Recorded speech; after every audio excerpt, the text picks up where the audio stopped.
Hello everyone, you're welcome to my YouTube channel. My name is Fulu and this is Get Candid with Fulu, where we talk about everyday life issues. I bring in my personal opinion and that of any invited guests on the show.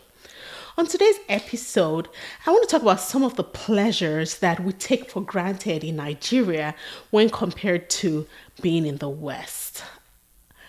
Having recently become a mother, I obviously have more responsibilities than just being a wife, being a working wife. Now I'm a working wife and mother. And obviously I have more responsibilities. I have my responsibilities to my husband. I have my responsibilities to my child. And I have my work responsibilities as well. So there's so many. I wear multiple hats. So as I said in my previous video, I went to Nigeria for almost 2 weeks. I went to celebrate my dad's 80th birthday and I went solo. My daughter was with my husband here in the US. And that trip, when I got back, it was very interesting because between my husband and I, we kind of always talk about, when are we going back? Are we going back? Where are we going to go? What are we going to do? And things like that. And because in my opinion, just got here. It hasn't been that long. I'm not yet ready to go back. I'm still, in quote, enjoying the pleasures of here, which obviously are, the fact that the system works, things like that. Work is going fine. I have not been ready to relocate. And in my mind, it was not something that I was looking to do anytime soon. But it was a conversation we were having. It wasn't like it was never say never. But I just wasn't ready. I wasn't there. So I came back from Nigeria and I was there all of a sudden. I had to tell myself, is it that you've been praying that I'll be there? But when I stopped to think about it, it was because, I went to Nigeria. I had a driver driving me around. Everywhere I went, it was like there was help. I didn't have to do much by myself. I don't want to say I didn't have to do anything by myself because obviously I had to bathe myself. Anyway, I didn't have to do much by myself. There was help everywhere. I imagine that if I took my child too, there would have been help, but I wasn't ready to take her to Nigeria yet. So I had a driver driving me when we went to, my dad lives in Ijebu. When we went to Ijebu for the party, I just had to say, this is what I want. I want to eat this. I want to drink this. Even when I was back in Lagos, whatever I wanted to eat, if I will buy it, obviously, because there's somewhere to buy. But then there was this day, one of my friends invited me and another friend out and some of her other friends. So it was about 8 of us, I think. It was about 6 of us, actually. So we went out to this Lagoon restaurant, I think is what it is that Ozumba? It's in VI anyway. So we went there and they had this seafood. I've forgotten the day of the week it was, but it was seafood. You go there and you pick the food that you want and then they grill it and do whatever they have to do to it and then they bring it to you. Very nice place. And the food was delicious. So we went there and they were all talking. They were all career people. One worked in a bank. Some of them were business owners. One worked, they all had jobs. None of them was a stay-at-home mom, but they were all married and had children, and they started to talk. One has 2 children, has 2 nannies. She has 2 nannies. She has a cook. It's not like I've not heard these things before, but it was so close to home. And I thought about it. I'm like, why does life have to be so hard? There's no reason. If you can afford those pleasures, you have 2 nannies, 1 for each child, and then you have a cook that is cooking for you. When you want, you go into the kitchen. If you choose that, okay, maybe your guy does not like somebody else cooking for him, and I will be cooking for my husband.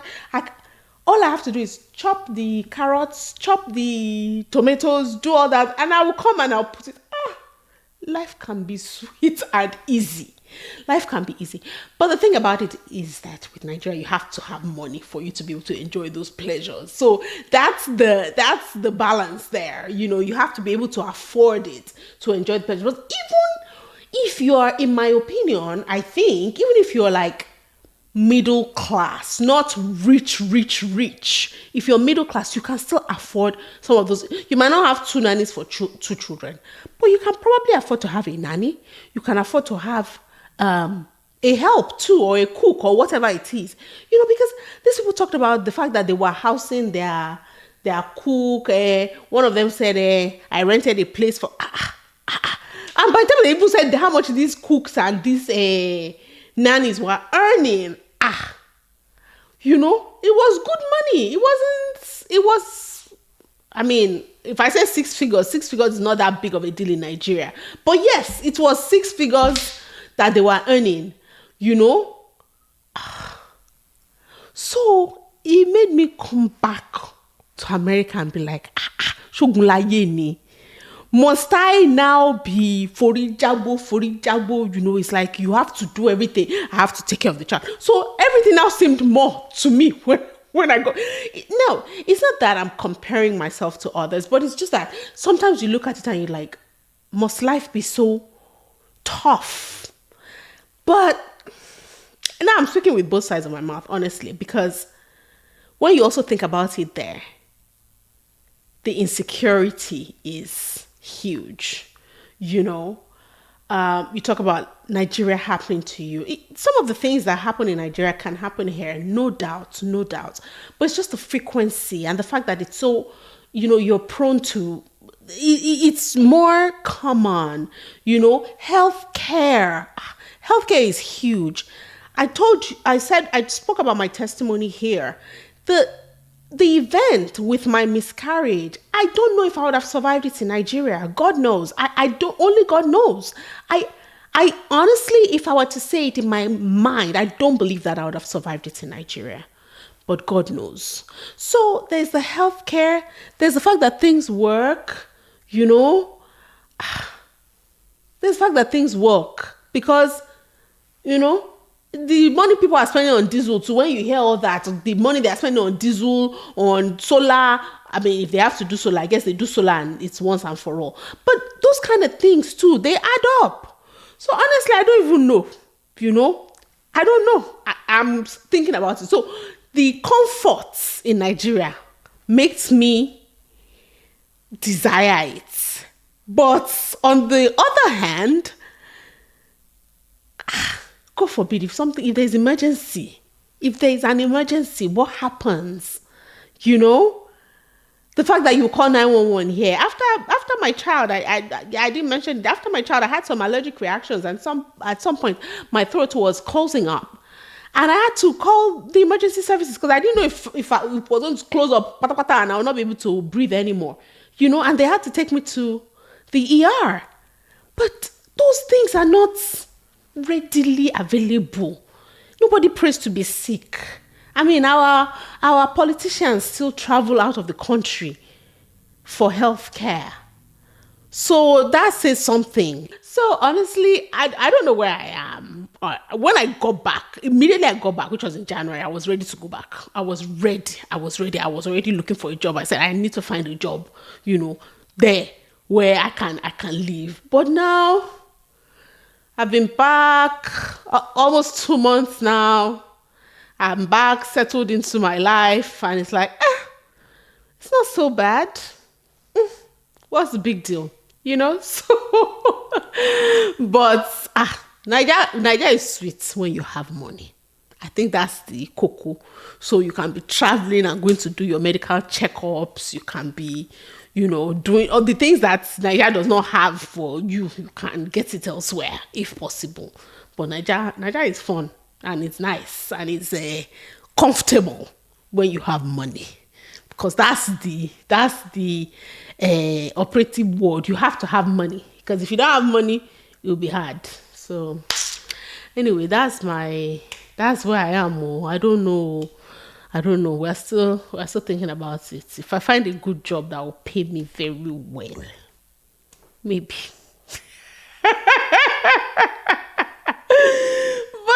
That's what I want to talk about today. It's silly, but it is what it is. Tell me, for those of you that live here in the West, not necessarily in America, in the West, out of the country, how do you feel? Do you think about those things? What is appealing about Nigeria that can make you want to go back? And what are the things that are more appealing for you here that will make you say, Nigeria is not, is not the place to be. Anyway, until next time, please like, share, subscribe, and I will catch you on my next video. Bye-bye.